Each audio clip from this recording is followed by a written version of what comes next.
Paz e graça para você ligado nessa programação. Estamos iniciando o seu programa de reflexão, entrevistas e debates de todos os dias da semana. Hoje nós vamos conversar sobre um dos temas que sempre foram tabu em quase todo lugar, especialmente na igreja, que é a questão do sexo pré-marital. Eu sei que na sociedade contemporânea isso é visto de uma maneira bastante liberal, mas na igreja nunca foi visto dessa maneira, né? Sempre houve uma, digamos assim, preocupação bastante grande em ensinar as pessoas que aqueles que são de Jesus se preservam puros até o dia do casamento. Por quê? Porque o sexo fora do casamento, seja ele com pessoas que não sejam seus cônjuges ou anterior ao casamento, é sempre pecado, sempre, sem nenhuma exceção, sempre, sempre, sempre. E, segundo as listas que o Novo Testamento faz, as pessoas que agem dessa maneira acabam sendo condenadas ao inferno de fogo. Muito bem, então durante muito tempo, com quase toda a sua história, a igreja tem sido uma das servas da moralidade, guardiã dos bons costumes e por aí vai, né? Preservando aí a pureza entre os jovens. Há inclusive alguns relatos verídicos, eu mesmo já vi isso acontecer, de problemas graves com líderes evangélicos que não permitem que jovens que não guardaram a sua castidade se casem na igreja, né? Não pode, a noiva não pode usar branco, uma porção de coisas assim. Pois muito bem, os tempos mudaram, pelo menos na sociedade lá fora. E na igreja? Essa é a questão que nós queremos discutir com você hoje. A igreja continua insistindo em que os jovens se guardem castos até o casamento ou de alguma maneira sutil deixou esse assunto para lá? Faz de conta que a gente pensa assim, mas ninguém toca no assunto e ninguém está vendo nada e por aí nós caminhamos. Pela sua percepção, como é que os cristãos brasileiros estão se comportando diante desse desafio gigantesco que a nossa sociedade contemporânea representa para nós? Erramos no passado ou estamos errando agora? O que é que você pensa a respeito disso? Está no ar o Vejam Só.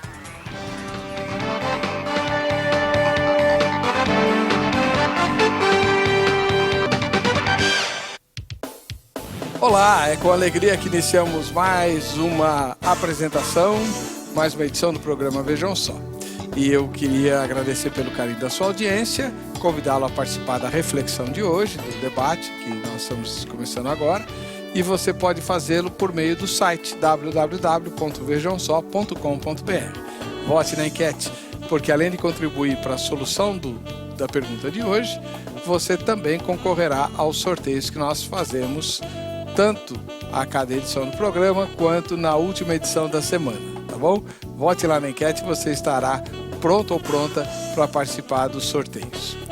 Para discutir o tema de hoje, volta ao programa a doutora Patrícia Pazinato, que é psicóloga e professora da Faculdade Teológica, lá no curso de pós-graduação em aconselhamento, além de doutora em Ciências da Religião pela Universidade Metodista. Doutora Patrícia, a senhora... seja bem-vinda, Paz e Graça. Muito obrigada. A senhora dá aula na Faculdade Teológica, é a Batista lá de Perdizes? Isso mesmo. E a igreja da senhora qual é? De Perdizes também.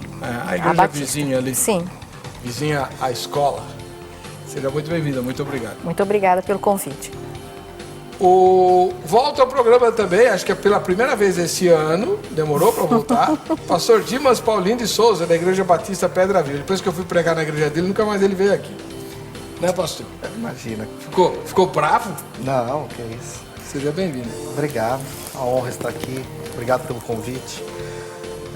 Problemas pessoais me impediram de estar aqui, né? Mas hoje eu creio que o debate vai ser muito produtivo. E sou formado lá na Faculdade Teológica também. Embora a igreja do irmão seja do ramo Batista, mas é o Batista avivado. Isso. Qual o endereço lá? É Avenida Sabará, 3673, Interlagos. Muito bom. Estive lá. Foi ano passado, né? Foi. uma experiência muito boa, muito positiva. Em outubro, se não me engano. Exatamente, aniversário da igreja. Isso, legal.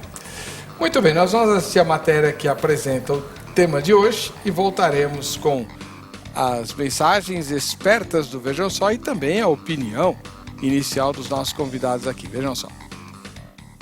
Ainda há quem sonhe em viver um conto de fadas, comportado à moda antiga. O mundo atual convida o jovem a fazer a escolha de viver ou não a castidade. Segundo alguns artigos publicados, os lugares, as roupas, os programas de TV, os filmes e até as propagandas podem influenciar na escolha de um jovem adulto.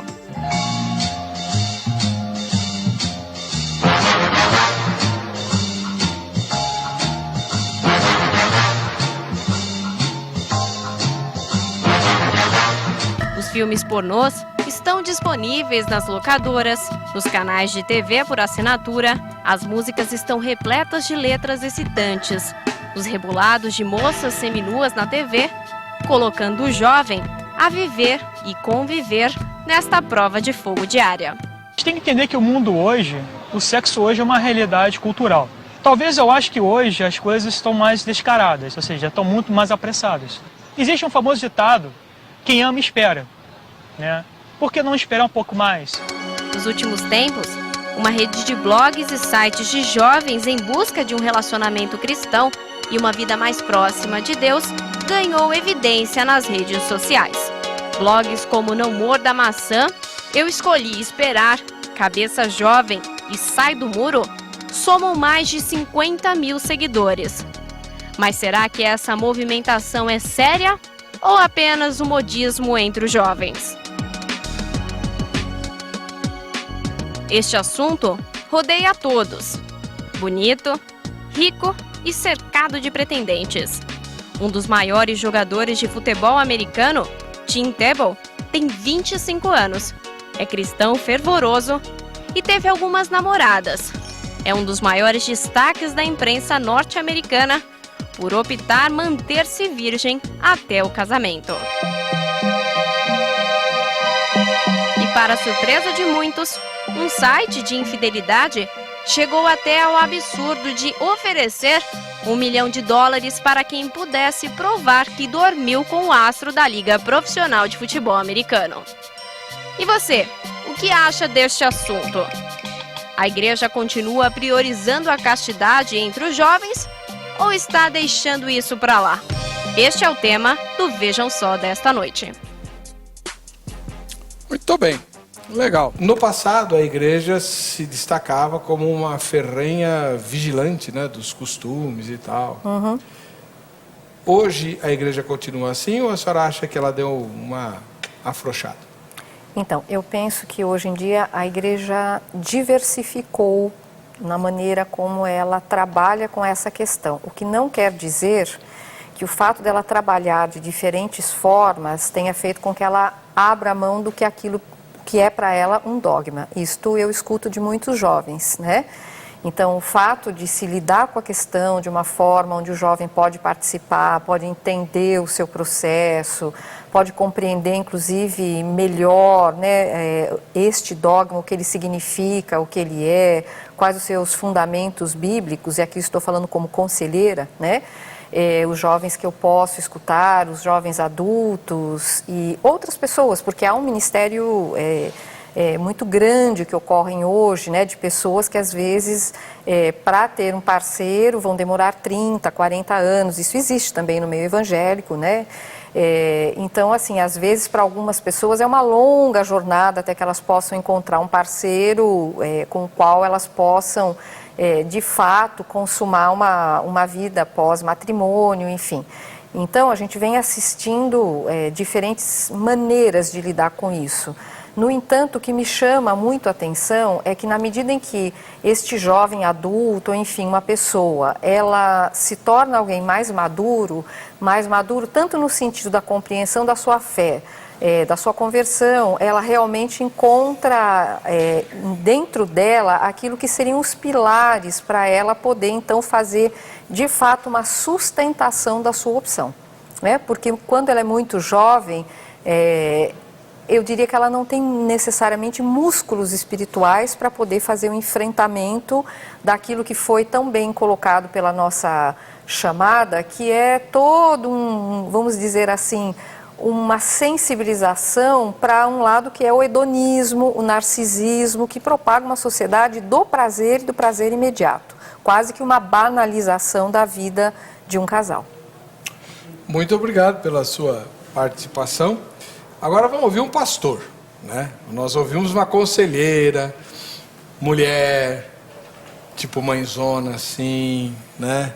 Legal e tal. Agora eu quero ouvir o pastor, aquele que não quer nem saber. Tá na palavra e tá acabado. E ó, qualquer coisa põe no banco. É assim mesmo, pastor? Mais ou menos. Bom, alguém tem que dar um soco na mesa, né? A parte difícil deixa para nós. Mas você estava falando sobre esse tabu, né? E se a gente pegar nas épocas bíblicas, né? O casamento ocorria de forma muito precoce, né? As mulheres com 14, 15 anos já eram prometidas. Com 18, 20 anos já estavam no seu quarto, quinto filho, né? E fazendo uma análise histórica a partir da cultura judaica, né? A gente percebe então que nos dias atuais, o que está acontecendo? Ninguém casa aos 18 anos, aos 15 anos, pelo menos tantos anos de ministério, eu não me lembro de ter feito nenhum casamento nessa idade. Então, eles deixam para casar, o jovem está deixando para casar hoje muito próximo dos 30 anos, dos 25 em diante, porque ele entende que ele precisa fazer uma faculdade, ele entende que ele precisa se estruturar, só que ele começa a namorar com os seus 20 anos, com os seus 22 anos, e aí vem aquele período, né? Tentador na vida dele saber esperar, e esse momento é muito difícil para o jovem, e eu acredito na minha experiência como pastor de gabinete, também de conselheiro ouvindo, são poucos os que conseguem se preservar. Nossos jovens, mesmo a igreja ensinando, né, eles têm sido violentamente tentados nessa área. Mas a igreja está ensinando, a igreja exerce o seu papel. A gente não pode fazer um controle Big Brother na vida do cara, entendeu? Mas assim, nós estamos ensinando, mas nós entendemos que a situação hoje é crítica no que diz respeito à castidade, à relação sexual antes do casamento. Muitos jovens têm tido dificuldade, e há aqueles que se preservam, há aqueles que conseguem vencer, mas hoje realmente dentro da igreja, não estou nem falando no mundo, dentro da igreja temos percebido um afrouxamento nessa área. Tá, muito bem. E você, de casa, o que é que pensa a respeito? www.vejamsó.com.br. Emílio Lourenço de Carvalho, ele mora na capital do Rio de Janeiro. Graça e paz. Na verdade, é um dos pontos mais preocupantes da igreja. Ou melhor, sempre foi. Isso é verdade. Sempre foi. Os jovens têm sido, de uma forma em geral, apesar de orientados, não só pelos pais, bem como pela direção da igreja, sempre aparecem uns probleminhas para o pastor resolver. Recentemente estive conversando com um casal que cuida dessa parte, grupo de jovens, e eles comentaram que, apesar dos pesares, a juventude hoje só pensa naquilo. Claro, existem exceções, mas está muito difícil para segurar. Não devemos culpar ninguém, devemos orientá-los, vigiar e orar. Porém, se acontecer, temos um bom remédio. Ouvir o Vejam Só, que melhor dirá. O pastor Heber já vai dizer, não sei. Não sei mesmo. Mas eu sei que ele sabe. Agora pergunto a vocês, senhores, como foi no seu tempo? Foi diferente? Ruim, hein? O Emílio está certo. Essa sempre foi uma questão complicada, né? No passado, a diferença... Meu computador aqui travou. Uma maravilha. Bom, destravou agora. No passado, não tão distante assim, o que acontecia? A igreja tinha um discurso moralista, tal, vigiava, disciplinava fortemente quem quem não se comportava e tal, mas a sociedade tinha um comportamento muito igual, não era diferente, não é verdade? Verdade. Né? A mãe, eu lembro de um programa de televisão, a senhora não vai lembrar que a senhora não era nascida nessa época, né? Mas eu lembro de um programa de televisão ainda da época do preto e branco, que era um programa noturno, né? E o entrevistador recebeu no palco uma mãe solteira, né? E ela foi com uma máscara. E eu, criança, perguntei para minha mãe, mas por que ela está de máscara, né? Aquelas máscaras que as crianças usavam com elástico assim, né? Cobrindo todo o rosto. E ela chorava para chuchu. Então borrou toda a máscara da moça e tal. E minha mãe explicou, não, ela está de máscara porque ela está com vergonha. E está com vergonha porque ela teve neném sem ter marido. Né? Hoje esse tipo de coisa é absolutamente impensável. As moças querem ser mães solteiras. Fazer, como é que chama esse negócio? Produção independente. Produção independente. Né? Então, a sociedade mudou. E aí é que a igreja ficou sozinha, doutora? Então, eu penso que hoje o jovem ele quer ser protagonista, né? Ele não quer apenas receber um conselho, ele quer pensar, quer emitir opinião, ele quer poder, inclusive, falar dos conflitos dele. Então, é um jovem que reivindica um lugar muito mais participativo do que aquele jovem que acatava aquilo que era dito. Então, essa é uma das questões da educação moderna. A gente ensina, mas ele quer questionar, quer participar, até ele poder internalizar isso, assumir uma postura bem diferente. E acho que existe um segundo ponto também, que entendo que quando a gente trabalha o sexo, ele não é um elemento isolado no jovem. Esse jovem ele está pedindo para viver a intimidade. Está tentando se aproximar de alguém, saber como conversa, como se vincula, como mantém os relacionamentos que são todos extremamente passageiros hoje, né? São relacionamentos fast food, também tem isso, um modelo muito rápido. E a construção de uma intimidade amorosa, afetiva, sexual, ela exige um processo, é uma ideia de um processo, da construção, né? de conhecimento de quem é o outro. Então, tudo isso, acho que são ideias que, de alguma maneira, colocam o jovem também num conflito muito grande, porque não é um conflito só entre viver uma experiência sexual ou se preservar. É também um conflito entre vincular-se ou simplesmente ter uma experiência passageira com alguém. Então, houve uma mudança muito grande também nos modelos de relacionamento. Esse jovem também, ele está dentro de quase de um modelo de mercado, que também alcança a sexualidade. Isso, pastor Dimas, é uma questão. O problema da intimidade sexual pré-marital insere-se naquilo que a doutora acabou de falar. Todos os relacionamentos interpessoais mudaram a sua configuração e para pior, não é? Então, quer dizer, o problema da igreja, não sei, o senhor que vai falar, mas o problema da igreja não é só manter o jovem casto, é fazer o jovem não olhar para a moça ou a moça não olhar para o rapaz como se fosse uma coisa. Um objeto, né? Relacionamentos descartáveis na nossa sociedade. Agora, o mundo está tão sodomizado, pastor, que ao contrário também, né? Aquele jovem que procura viver para Deus, se preservar, fugir disso, ele sofre bullying na escola, porque eu tive um membro da minha igreja que ele começou a ser perseguido na escola dele. Porque você não namora, porque você não pega as menininhas, porque você não... E ele teve que lidar com esse conflito, testemunhar a fé dele na escola, né? Defender os valores que ele acreditava. Então, pastor, está muito difícil para os nossos jovens atualmente, né?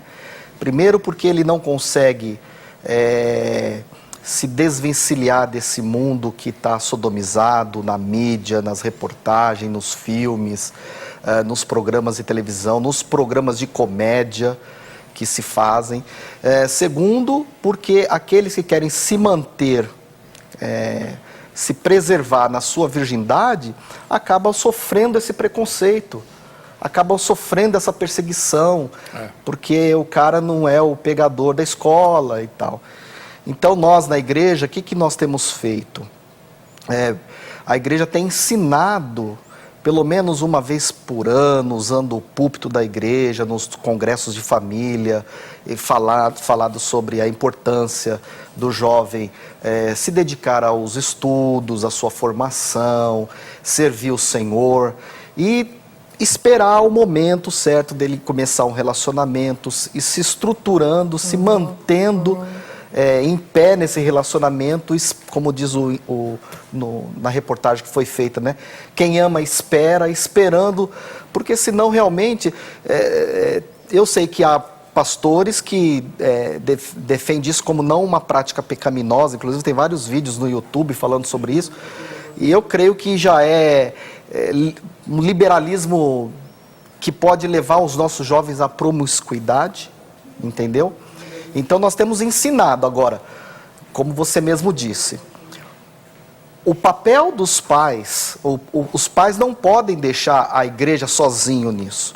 Os pais também têm que orientar os seus filhos. Eu tive um casal na igreja que o seu filho começou a namorar com 15 anos uma menina, e eu fui falar para o pai, como pastor, preocupado com aquela relação. Eu falei, seu filho está muito novo para namorar com essa moça. E os pais daquela moça não eram evangélicos, eles podiam surgir um problema. Com certeza. E aí, pastor, o que eu ouvi desse casal? Não, pastor, fica tranquilo que o pastor não precisa se intrometer não, porque a gente aqui, né? Bem, esse casal não está na igreja, o filho não está na igreja. Então, pastor, se o pastor ensina, se a igreja ensina, mas os pais abaixam a guarda em casa e ensinam o contrário e começam a liberar o filho muito precocemente para a relação, para o namoro, aí eles quebram a gente. No próximo bloco a gente vai aprofundar essas questões, inclusive falar de alguns setores do mundo evangélico e cristão em que a coisa está meio liberada. Meio não, muito.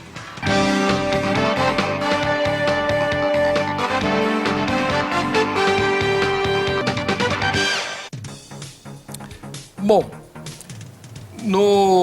olha só, veio uma mensagem aqui da Nicole Marie dos Santos, ela mora em São José dos Campos, no interior de São Paulo. Ela diz assim, eu quero o comentário da doutora Patrícia. A igreja não está liberando geral. Geral não.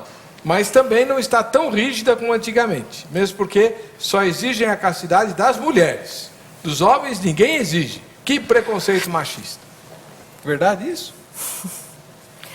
Então, eu penso que as mulheres, né, sobre elas, muitas colocam isto, que incide sobre ela um peso maior do que elas chamam, então, não de uma opção ou não de um entendimento bíblico, e sim de que é elas que têm que segurar as pontas, né?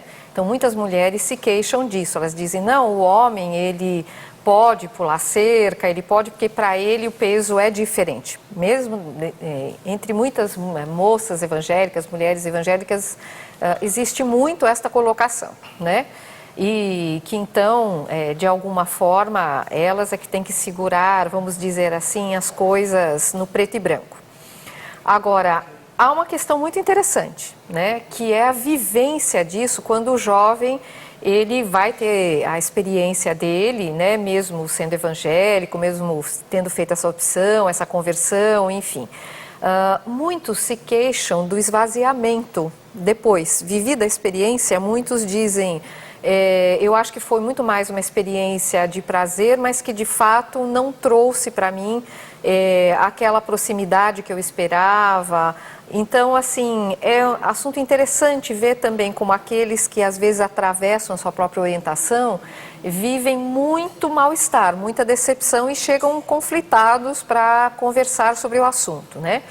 Agora, há outros jovens que eu entendo, porque são jovens que às vezes veem na própria experiência pré-matrimonial um único ponto para eles de alívio, porque eles são jovens que vieram de uma situação emocional já muito complicada, são jovens que, além de sofrer o bullying depois da comunidade evangélica, muitas vezes eles já sofreram, vamos dizer, um certo bullying social, uma certa pressão social. Então eu tenho, por exemplo, muitas mulheres hoje de 18, 19 anos, a gente vê isso na estatística, já com 2, 3 filhos.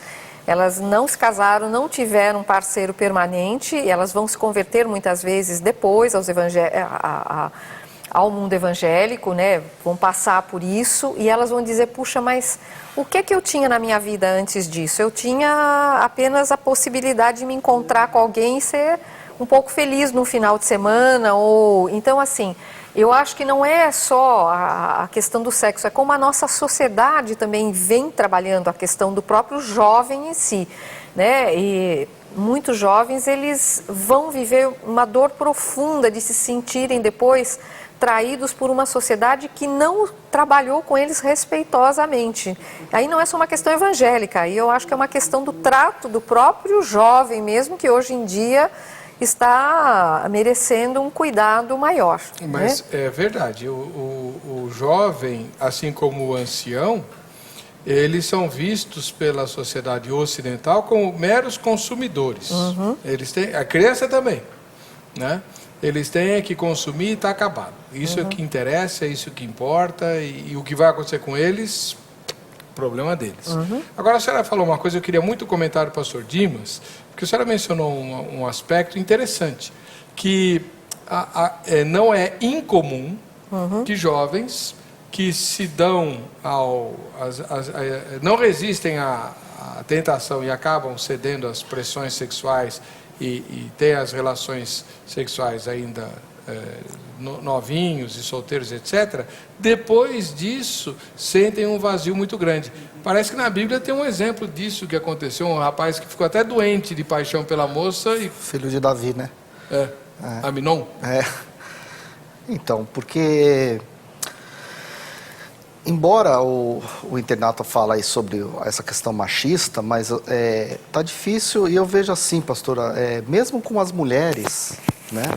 A gente tem percebido assim como elas têm sido alvo dessa mídia que cultua o corpo, e muitas dessas jovens que chegam na igreja, como a nossa amiga falou, grávidas, de um relacionamento, passando por esse vazio, quando elas se tornam convertidas a Cristo, que elas fazem uma reflexão do passado, elas acabam vendo que aquilo realmente foi apenas uma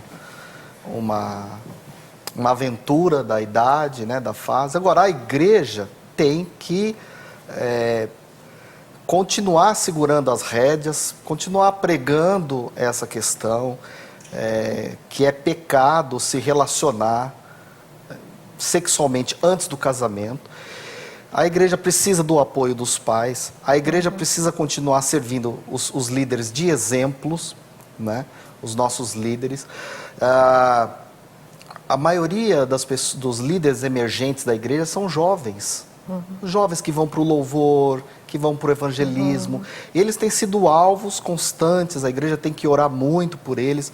E eu não concordo com isso que às vezes eu ouço de alguns pastores falarem assim, não, os jovens da igreja dá trabalho, é problema, é isso, aquilo. Não. Nós temos que ter misericórdia, entender que é uma fase na vida deles. Pela qual eles também passaram. E que muitos vão vencer, vão conseguir se manter íntegro até o dia do seu casamento.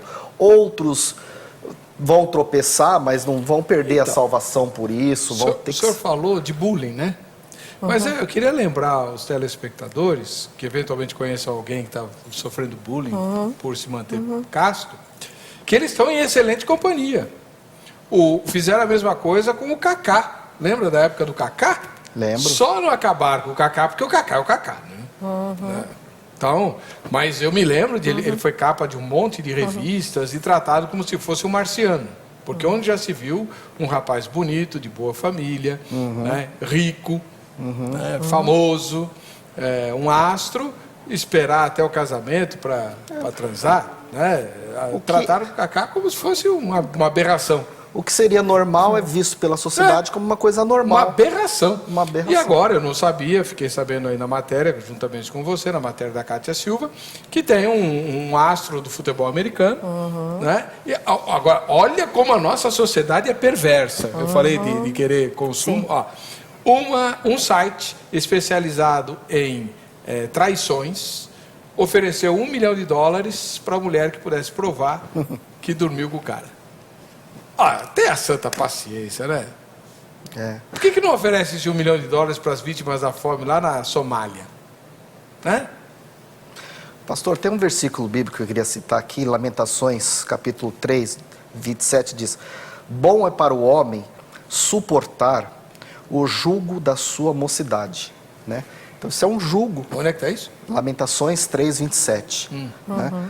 Então é um jugo que ele vai ter que suportar, mas eu acredito que é possível vencer isso. Eu vou dar a minha experiência, porque eu já me converti numa idade adulta, aos 23 anos, e eu já tinha um relacionamento com a minha esposa antes, um relacionamento no mundo natural. E quando eu cheguei na igreja, o meu pastor teve aquele cuidado de me discipular, de dizer que agora, para esse relacionamento prosperar, eu deveria me casar. E ele colocou foi muito ousado, um alvo na minha vida: olha, que você possa casar em 3 anos e até lá eu quero que você se mantenha. E eu segui as orientações do meu pastor, me mantive puro junto com a minha futura esposa, minha atual esposa. E o que aconteceu? Nós fomos extremamente abençoados por isso, né? Então nós namorávamos, nós íamos no cinema juntos, nós saíamos juntos, mas sempre respeitando, né? Sempre mantendo em foco o meu temor a Deus e a minha consciência diante do Evangelho. A diretora está mandando perguntar como é que o senhor fazia. Tomava banho frio?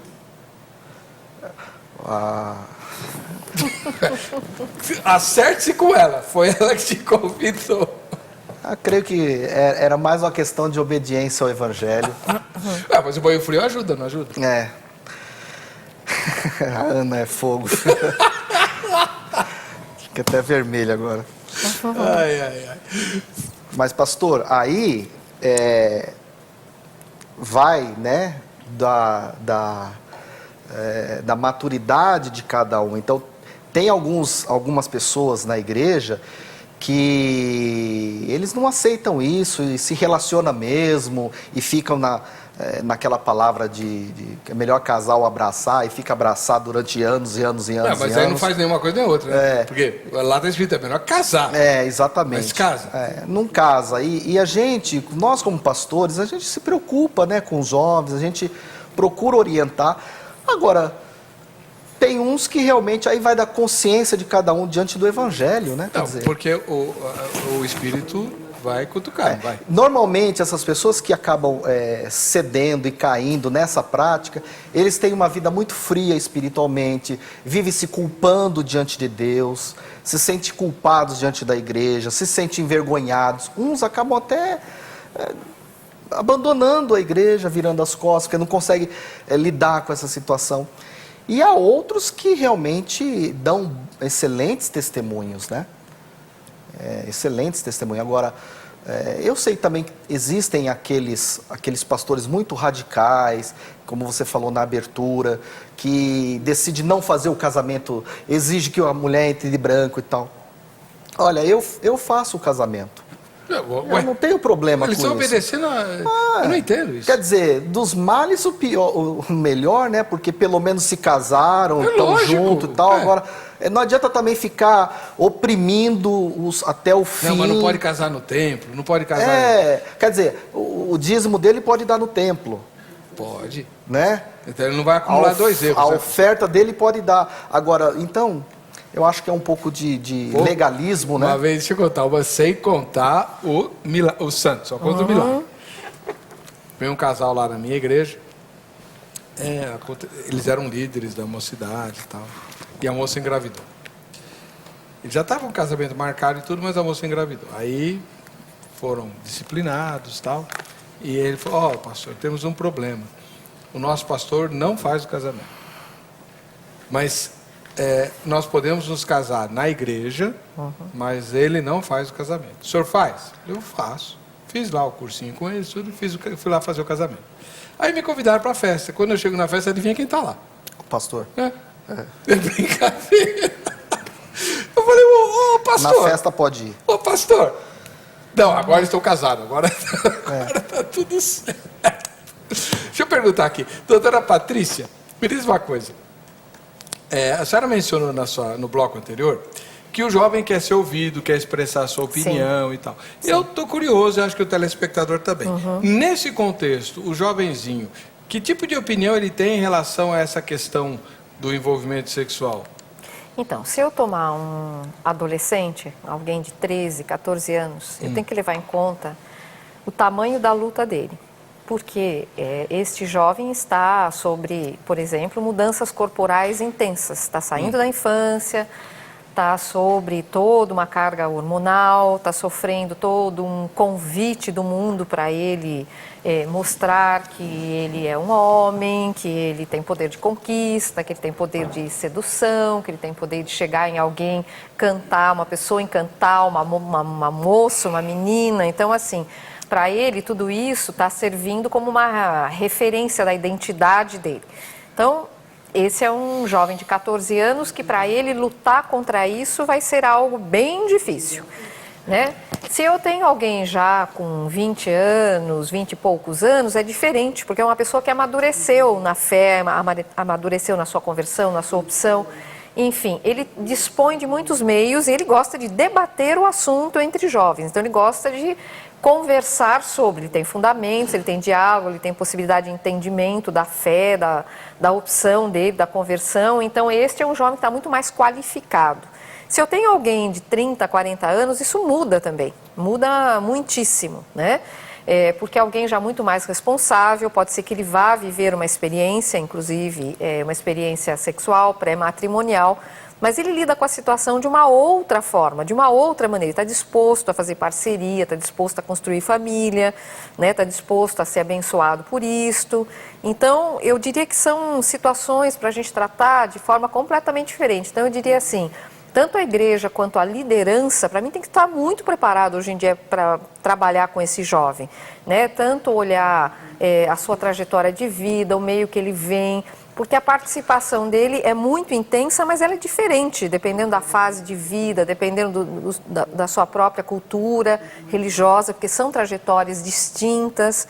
Então, eu acho que assim, a liderança do jovem, a própria igreja, elas têm um papel muito fundamental no acolhimento desse jovem, na manutenção desse debate, na explicação desses fundamentos e, inclusive, na discussão de que se ocorreu, vamos tentar entender um pouco mais e além da disciplina, né? Porque senão esse jovem vai provavelmente abandonar essa igreja.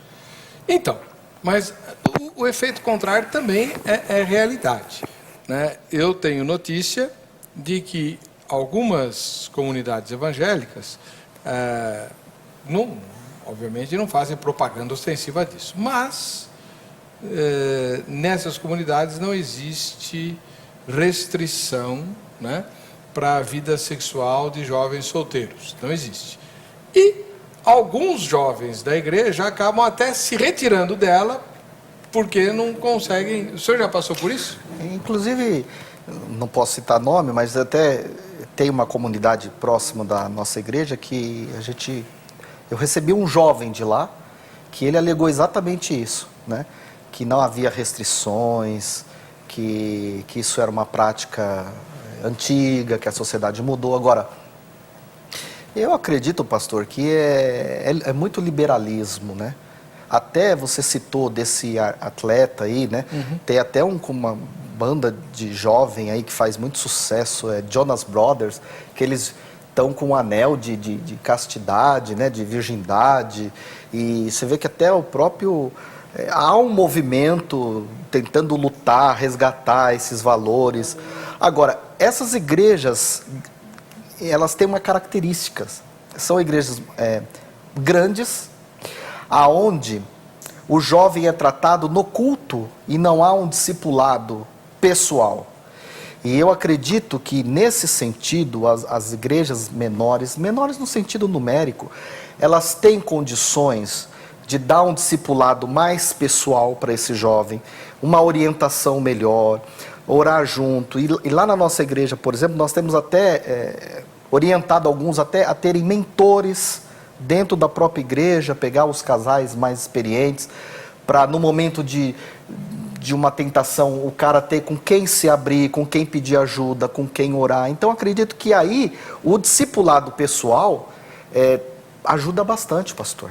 Né? E é o que nós não vimos muitas vezes nas igrejas grandes, que atraem o jovem com a música, com o glamour, com aquela coisa toda, mas os jovens vivem sem um discipulado. Vive de qualquer maneira, e aí fica mais difícil, né? Até o pastor Jeremias, ele diz o seguinte, que o jovem às vezes é convertido, mas os hormônios dele não é. Entendeu? Então é aí que mora o perigo, né? E aí, como é que a gente faz, doutora Patrícia? Porque, então, se é uma questão hormonal, exigir castidade não é uma... como é que eu vou dizer? Não vai contra a saúde dessa pessoa? Não é algo não saudável? Então, eu entendo que quando se coloca que existe a questão hormonal e esta é uma realidade para ele, de repente aquele corpo infantil passa a ser um corpo em transformação com uma carga tremenda de hormônios que o predispõe, né, a olhar tudo aquilo que lhe atrai, realmente ele tem que ter ferramentas para isso. Então eu concordo completamente com o que o pastor Dimas estava colocando, que ele vai em busca de modelos para poder lidar com a sua própria sexualidade. Modelos quer dizer, ele vai buscar como ele pode, né, se ele pensa que ele pode de alguma forma se conter, esperar, enfim, como seriam os caminhos para isso? Ele vai buscar então essas pessoas que estejam com ele orientando, escutando, debatendo a questão. Então assim, um jovem precisa muito de modelos que ele tome para ele como modelos confiáveis. Né? Então, se ele olha para frente e se ele vê, por exemplo, o casal de pais, ou ele olha a sociedade ao redor e ele não encontra um certo estímulo, nem encontra modelos para poder lidar com aquela carga hormonal tremenda dele, efetivamente ele vai atender não só os hormônios, mas como tudo aquilo que a sociedade exige dele, que ele precocemente mostre a virilidade e a potência dele. Mas e no caso das moças, que não tem que mostrar virilidade nenhuma? As moças têm que mostrar, sim, o seu poder de sedução. Né? Então, vamos dizer que, já que para o rapaz, da forma de quantas mulheres ele, vamos dizer assim, vive experiências pré-matrimoniais, para a mulher é quantos homens ela é capaz de seduzir, de atrair. Né? Então, seria, vamos dizer assim, o poder feminino. Então, a moça, muitas vezes, ela vai se vestir, se colocar de uma maneira precocemente sedutora. Depois, ela mesma não sabe o que fazer com as pessoas que ela atraiu, nem com aqueles que estão tentando responder a esse apelo, a esse chamado. Então, a gente vê, por exemplo, meninas hoje em dia sendo vestidas de mulheres sedutoras, precocemente. Né? Se existe um convite a isso, a gente vê mães, por exemplo, que vestem as filhas já como meninas muito sedutoras. E se essa menina é muito estimulada para isso, chega na adolescência, pior fica ainda. E se ela é vista por quantos ela é capaz de trair e quantos ela é capaz de seduzir, fica muito complicado. Então ela precisa de modelos diferentes desse. Precisa de mulheres que dizem, não, mas espera aí, não é só isso, não é só uma questão de eu ser bela ou sedutora. Né? Eu quero ser alguém também que seduz pela palavra, pela afetividade, pela inteligência, pela capacidade de conquistar espaço, de ser escutada. Então é outra história, é outro modelo. Pastor Dimas, as moças da igreja se sentem inferiorizadas ou em luta desigual em relação às moças do mundo para arranjar marido? Talvez não em luta desigual, mas que há uma pressão maior sobre ela, né? Porque as moças do mundo, elas são mestres em sedução, né? Elas não têm esse temor a Deus, então vale tudo, né? E já com as moças da igreja, às vezes elas querem manter um relacionamento sério com o rapaz, sabe, aquele relacionamento de preocupação com o horário, como era nos tempos antigos, né? Que você tinha horário para chegar e tal. E aí ela se vê um pouco limitada nesse sentido, porque a gente sabe que essa concorrência, né? Agora, pastor, vamos falar abertamente. Nós estamos vivendo uma crise familiar, quando a doutora falou sobre esses modelos, né? Então, esses jovens estão se espelhando em quem? No quê que eles estão se espelhando, né? Nós, como líderes na igreja, temos que dar a nossa contribuição de exemplo, dar a nossa contribuição, que eles possam enxergar na gente integridade, nos relacionamentos, para que a gente seja uma fonte de inspiração para eles, né? E aí a gente olha muitas vezes, você mesmo citou, a liderança da igreja, que às vezes o problema, o líder em estado de fornicação, que não aceita ser disciplinado. Hoje em dia está muito difícil você disciplinar alguém, porque a pessoa, você pensa que a pessoa está ali de bom grado para ser disciplinada? Não. Ele já vai para outra igreja, corre para outro rebanho, tipo assim, não vou aceitar a disciplina, não vou aceitar nada disso. Então, aí chega na outra igreja, não é curado, não dá sinais de arrependimento, aí apronta lá também, e fica esse ping-pong, né? E deixa a gente muito preocupado, nós pastores, porque recentemente nós lidamos com isso todos os dias na igreja, de meninas que são seduzidas dentro da igreja por homens casados, muitas vezes, e aí você vai disciplinar, você vai corrigir, eles fogem da igreja, eles não querem passar por um tratamento, um processo de cura. Então, aquele que é discípulo, a quem é realmente discípulo, é mais fácil você tratar essas questões, né? Mas nem todos que estão na igreja são discípulos, há muitos são crentes, mas ainda não estão num nível de maturidade que dê para trabalhar. Então, eu acredito que no que diz respeito à sensualidade, elas se sentem um pouco inferiores às mulheres que estão no mundo. Porque as mulheres que estão no mundo, elas fazem suas plásticas, elas colocam seios, elas aumentam. Mas assim, de uma forma geral, as mulheres no mundo se tatuam, fazem o que tem que ser feito para poder... As crentes também. Vou levar o senhor numas igrejas aí. Mas, não, vou até mencionar. Projeto 242. Quase todo mundo lá é tatuado e meio doido. Mas são crentes pra valer. Você olha assim e fala, misericórdia, o que eu estou fazendo aqui? Mas quando você ouve o testemunho e eles falando e saem para evangelizar, é um negócio impressionante.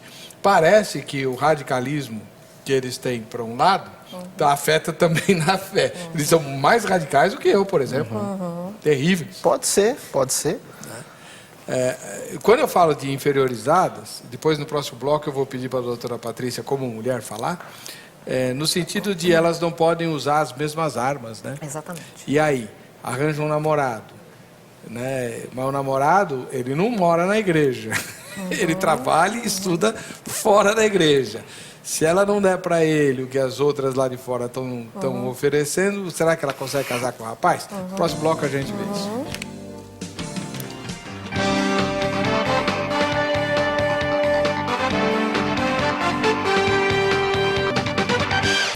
Bem, a doutora Patrícia está devendo para nós a resposta como mulher. As moças da igreja podem se sentir aí de alguma forma prejudicadas pelo fato de serem evangélicas na hora de arranjar marido?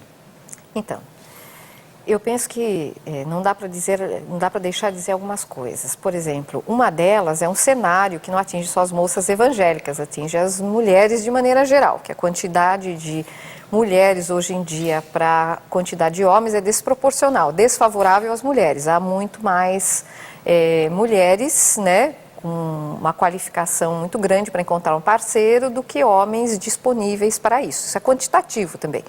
Então, as mulheres sentem a força, a pressão que isto produz sobre elas, e muitas delas hoje em dia sabem que possivelmente não encontrarão um parceiro.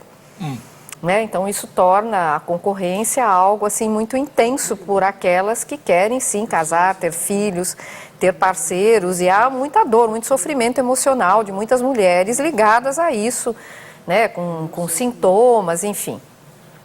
Agora, isso é o contexto, por assim dizer, né? Então, há também muitos tabus, né? Relacionados à questão da feminilidade, à questão da pureza, à questão de que aquela mulher que não se conservou casta, ela não é uma boa mulher.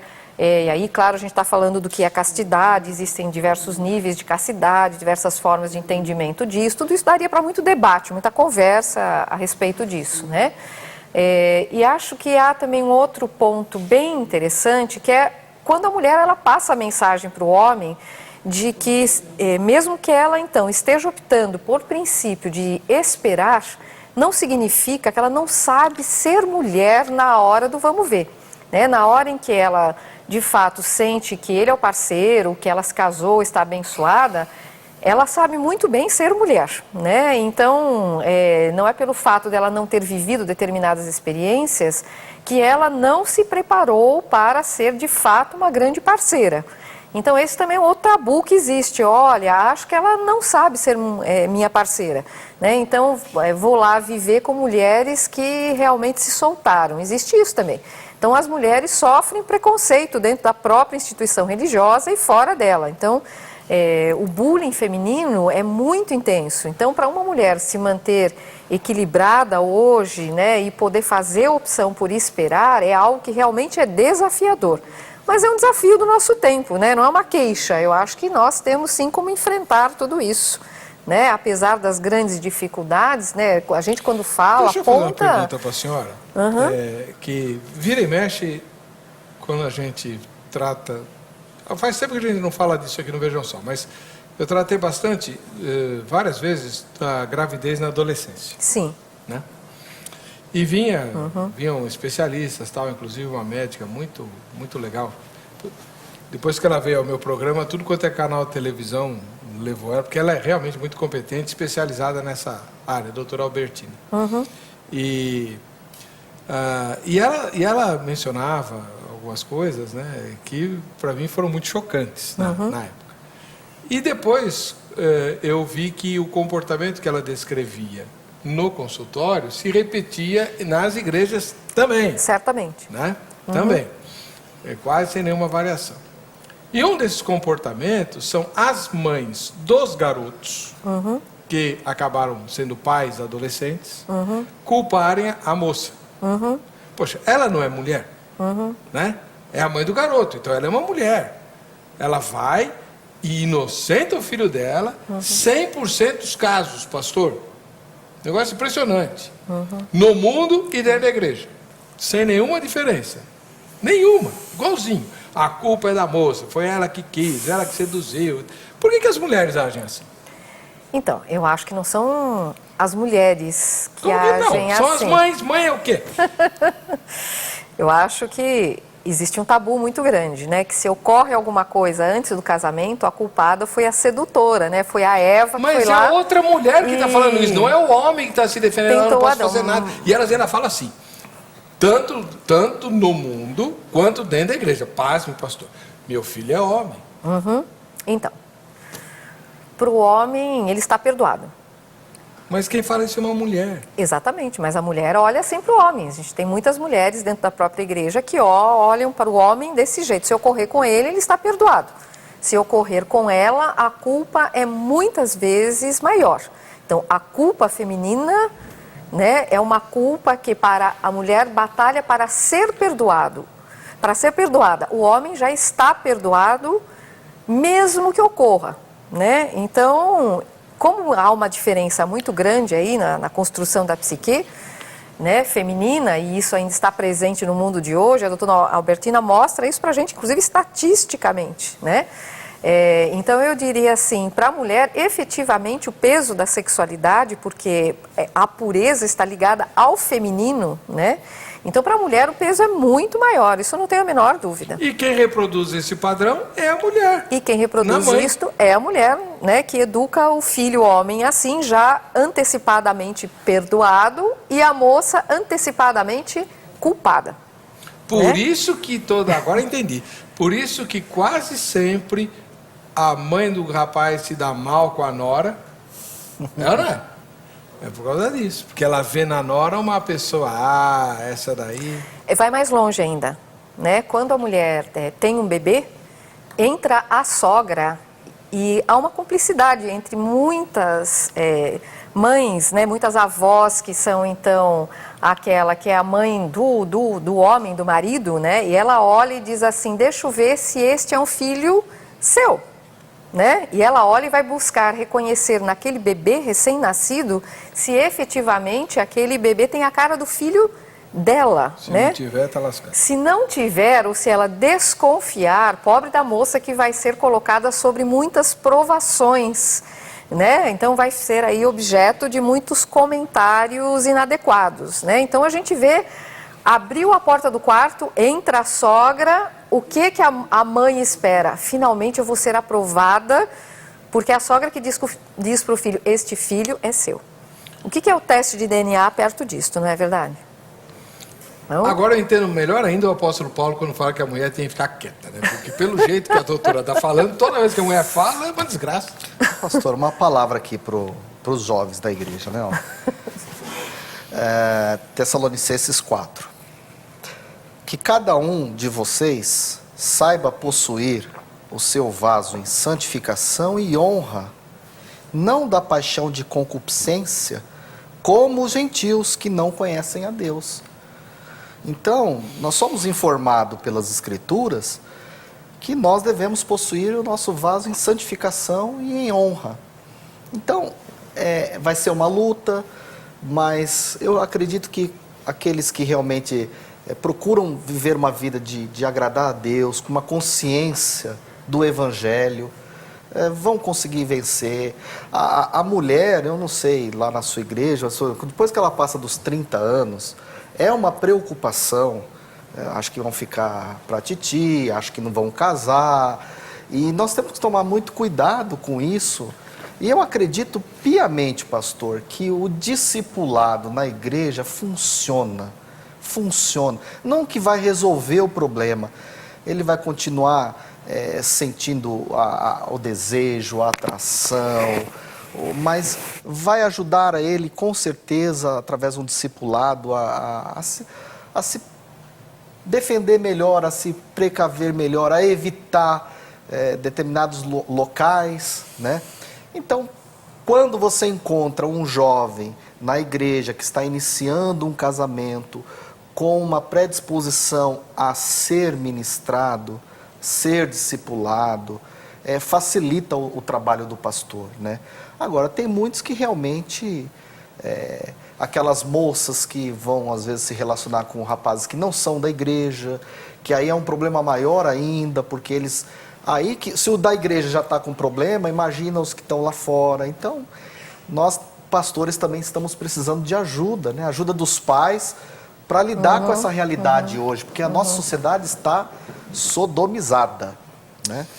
Vamos fazer o seguinte: nossa equipe de reportagem esteve lá na rua Conde de Sarzedas, reduto das lojas evangélicas. Não é só lá que tem, mas tem um monte lá, né? Então, é muito fácil de achar crente lá, de tudo quanto é lugar, de tudo quanto é denominação. Então, aí a nossa repórter esteve lá e fez a pergunta do tema de hoje. Vamos ver o que ela apurou.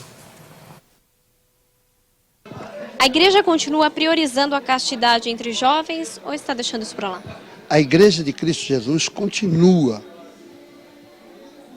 pregando a castidade. O que não prega, ou quem não prega, é aquele que não é igreja, porque a igreja, ela prioriza a santidade, porque a Bíblia clara diz assim: sede santo, porque eu sou santo. Então, a Igreja de Cristo Jesus prioriza a castidade. Está sendo deixado um pouquinho de lado, sim, né? Por conta do relativismo, né, em que vivemos neste mundo, né? De, a minha verdade pode ser, não é a sua verdade. Então, eu acho, sim, que a igreja está deixando um pouquinho a desejar nesse sentido, né? Mas nunca é tarde demais para que a igreja possa tomar a posição novamente, né? Eu penso cá comigo que existe uma reserva de pastores preocupados, sim, com a castidade dos seus jovens, mas existe uma grande maioria que deixou de lado esse assunto. Só isso, Kátia? Um tema desse? Tinha que perguntar umas 50 pessoas, né? Fazer um... Agora, pastor, deixa eu fazer uma pergunta chata. Será que boa parte dos nossos colegas, especialmente o senhor e sua geração, que são jovens, a minha já é dos antigos e tal, né? Eu sou do século passado, eu nasci no século passado. O senhor não, o senhor é novo, né? No século passado também. Mas enfim, a ideia é a seguinte: será que não há um receio de soar antiquado, soar meio como dinossauro, dizer um discurso que, pelas barbas, o que vão pensar de mim? Vão perder membros, né? Porque você realmente... os pastores que procuram a sã doutrina, né? Pregar o evangelho, como esse rapaz que foi entrevistado falou, né? Uma igreja séria, tal. Nós somos muito retaliados, porque muitas vezes vão dizer: ah, não, mas que aquela igreja o pastor é muito rígido, que aquela igreja o pastor é retrógrado. Então, mas a gente não tem para onde correr, né? Se a gente chegar para o jovem, não proibindo, eles muitas vezes não conseguem lidar com isso. Imagine se a gente escancarar o negócio e agora o pastor, ele tem que ter em mente que ele vai responder diante de Deus e que ele não tem que ter medo desse tipo de acusação, de perder membro por causa disso. Muito pelo contrário, eu acho que o jovem que é sério, que é de Deus, ele vai passar a amar o pastor, o meu pastor é uma pessoa preocupada comigo, preocupado com a minha relação, preocupado com o meu futuro. Então eu acredito que nós, pastores, temos que ensinar isso, né? Ensinar o nosso jovem que tudo tem o seu tempo, lá em Eclesiastes diz, e aqui também em João, né, diz que e qualquer que tem nele essa esperança, purifica-se a si mesmo, como também ele é puro. Então, temos que nos purificar, porque Jesus está voltando e não pode deixar que essas situações contamine ainda mais o evangelho e a vida na igreja, pastor. Essa é a minha maneira de pensar, né? Não é fácil, o pastor que vier aqui e falar, não, é fácil, não é fácil. O senhor adota a corte lá na sua igreja? Não adoto. Porque os pastores que dizem para mim que é fácil, que já passaram por esses bancos e dizem, não, é moleza, isso aí, eles adotam a corte. Eu adoto outros cursos da Universidade da Família, mas o corte eu entendo que não é um curso que... Mas nós temos outros cursos que nós damos para noivos, para namorados. No culto de jovens, eu tenho um pastor que cuida dos jovens da igreja, ele é muito preocupado com essa área, ele procura conversar com os jovens, sempre orientar os jovens, eles fazem debates sobre isso, a gente já levou pessoas para debater. Então, a igreja faz a sua parte, né? Agora, nós temos que entender que tem jovens que vão conseguir se manter, tem outros que não vão conseguir. Esses que não vão conseguir, nós também não devemos jogá-los fora, devemos abraçá-los, entender que isso faz parte do processo de crescimento deles. Outros vão acabar casando e vão, de uma certa forma, resolver a situação e por aí afora. Então, tem que ter misericórdia, né, pastor? Existe aquela história na sua igreja, pastor, de o casal ficar orando antes de começar a namorar? Olha, existe sim, pastor. A gente tem pedido... Tem que ter o teu aval? Não sou nenhum reverendo Moon, né? Eu não quero decidir sobre quem a pessoa vai namorar ou não, quem vai casar ou não. Agora, eu acredito que um casal que está se conhecendo, que está de certa forma trocando algumas impressões, eu acho que não vai fazer mal para esse casal um momento de oração, de pedir assim uma direção de Deus, para não cair em nenhum laço, né? Porque junto a gente tem visto muito laços do inimigo também, né? Meninas que se apaixonam por aqueles caras, às vezes pelo corpo, pela cor dos olhos, e muitas vezes sofrem lá na frente porque são pessoas que às vezes não têm um caráter tão bonito quanto a cor dos olhos dele.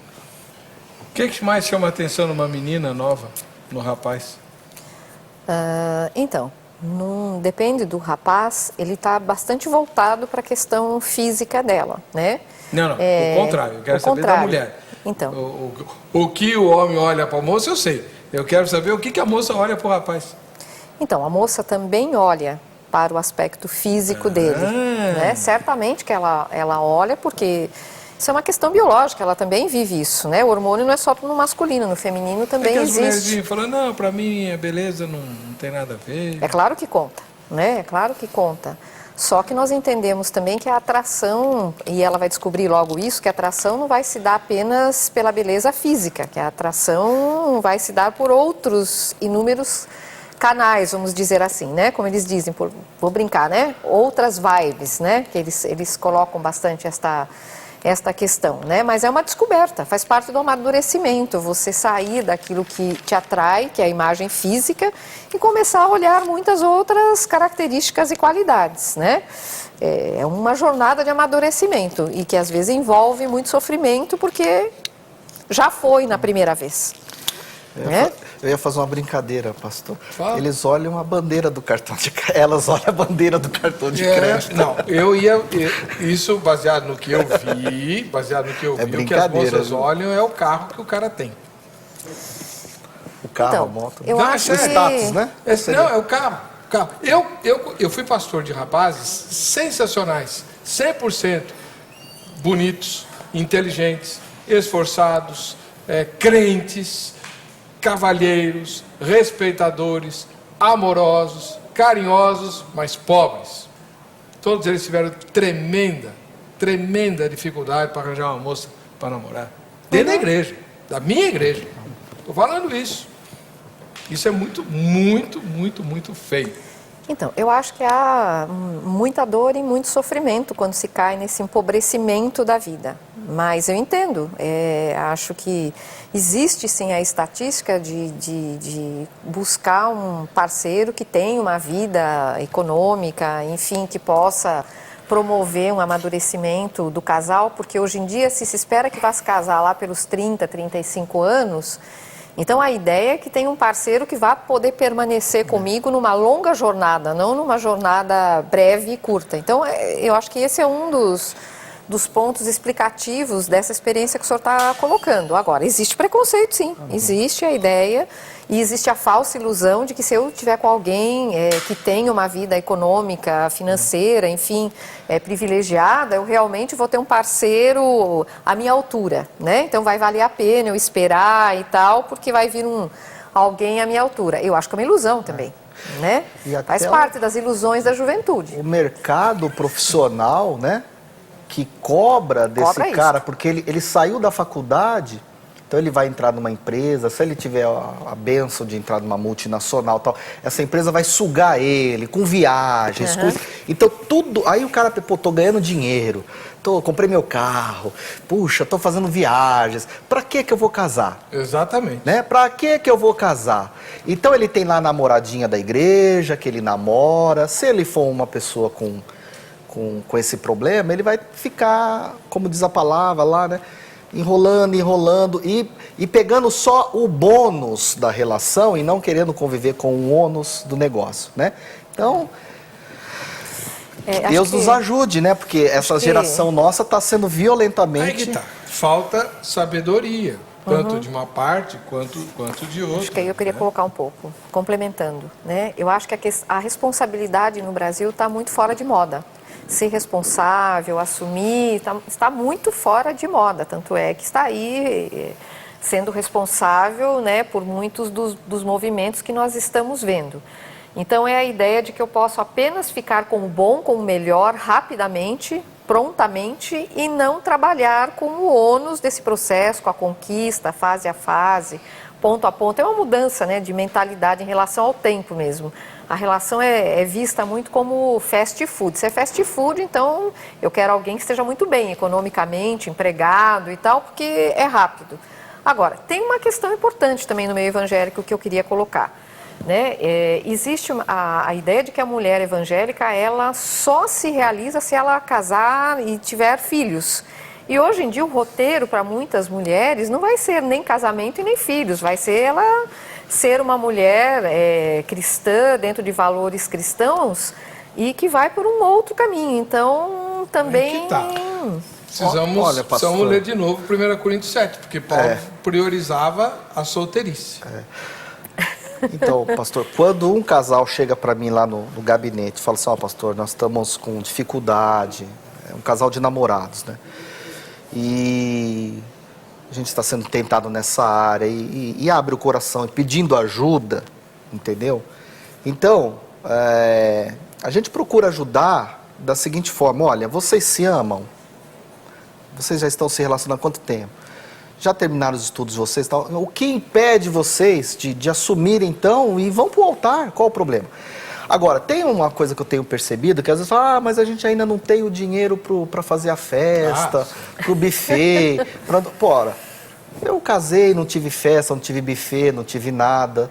E, então, o pessoal também cria um monte de barreira. Hoje a gente sabe que um buffet não fica por menos de 20, 30 mil reais, dependendo do buffet. E esse valor já é um valor que, juntando o carro, já dá entrada no apartamento, já dá para começar uma vida. É lógico, né? Mas tem gente que não quer casar se não tiver empregada doméstica. Aí, então, como diz, né?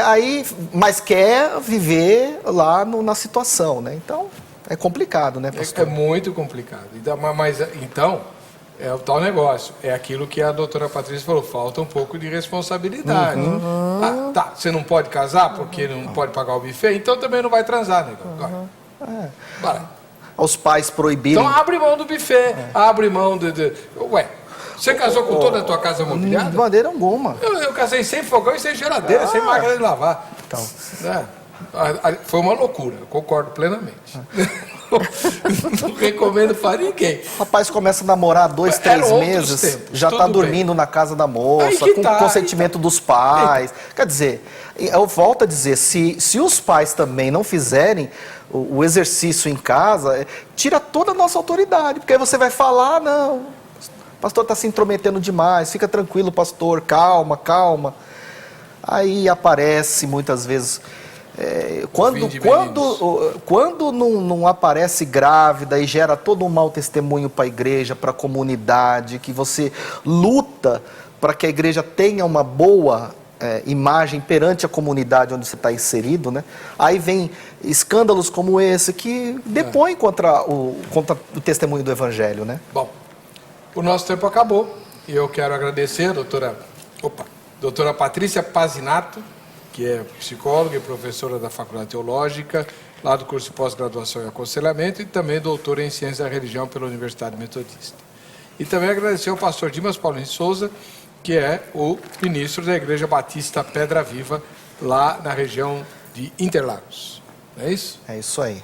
Muito obrigado. O contato dos dois está no site vejamsó.com.br, vá lá na aba Convidados, você localiza, pode mandar e-mail, fazer pergunta, fazer convite, mandar oferta, tudo eles estão à disposição de vocês, tá bem?